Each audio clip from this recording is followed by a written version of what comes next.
Today we're going to discuss my Klein Tools Insulated Toolkit. Now before I go any further, I have to give out warnings.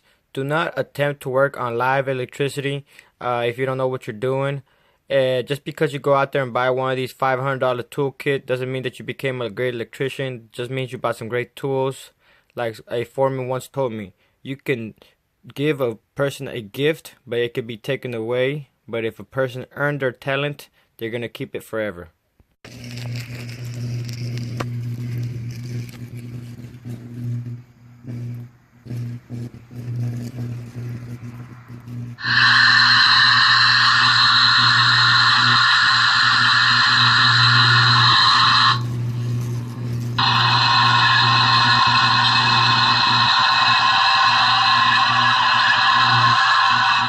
This is what all came in the kit.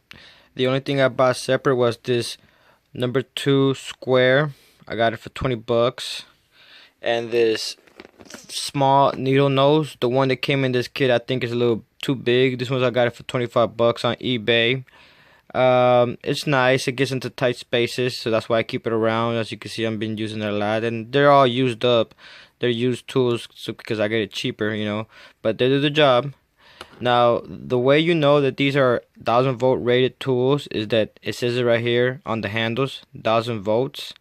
Now, I wouldn't recommend touching 1000 volts with these tools, but if it happens, at least you're kind of safer, knowing that your tool's 1000-volt rated. But I wouldn't trust the manufacturer. The most I've touched is 277. 480, with these tools, but it just happened on accident, or something just happened, somebody bumped me or something, it's just nice to have more security when you're working inside a panel, things happen. But what came in the kit was this wire strippers. They're the old style wire strippers. They're pretty good. I like the handles. They're pretty long and it has a nice sleek shape. But like I told you in previous videos, that I like these better. These all-in-one. These are very good. These are my go-to pliers every day. But when I want to work on live power, I use these tools. Now some people might just use this one, but I don't feel comfortable working with live power with just these tools, because sometimes if you don't handle them right, or you just don't pay attention, you can really hurt yourself while you're working with these live electricity and these tools.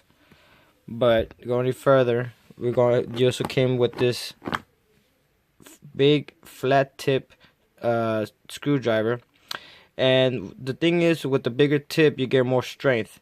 Sometimes you might think it won't count, but yes, having a little bigger tip will give you a little bit more of advantage. Here you got a cabinet tip screwdriver, a little small one, and then had a little extension for the handle and everything. And then you got your Phillips right here, and this one's pretty good compared to the Milwaukee one over here. This is feel like way heavier in quality, so it's pretty good. And then these are like my most used tool out of this kit are these dikes. These are very good dikes. What I use these for sometimes is that whenever I need to work on live power, or I gotta disconnect something, I'll cut the main power wire with this one, and then I'll just move it aside, and then the rest of the box becomes unhot, and that's what I use it for. It's just I don't do it every time, but whenever I have to, it's nice to have these right here, so it gets into tight spaces, and it does the job. Next we got my linements. Now these are very good linements. I had some other insulated linements too, but these feel a little bit more heavier, a little bit more oomph to them. I like to touch a wire with these. This is just fine. I don't feel like I'm gonna get shocked or anything, and it feels very comfortable in my hand. Now they are a little heavy. And what I like to use these little rings around the edges is like a soft mallet. And next we have my cable cutters. And for how old these tools are, they're pretty shiny, because I'm pretty sure they were made in the early 2000s, or maybe early 2007 maybe. And they do a good job. These are pretty good. They're heavy duty. I really don't use it to cut big wire. I use my bandsaw. What I use these for is just cutting a little metal or a lot of wires at one time. I'm thinking about getting me one of those cordless cable cutters, but these do the job. And last, we have my needle nose, my big needle nose that came in the kit. It's actually pretty big and hefty. If you actually compare it next to the other needle nose, as you can see here, you see how big that one is.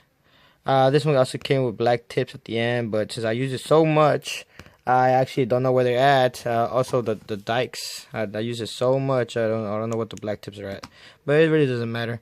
I'll just take them off and put it in the pouch or something like that and leave them like that.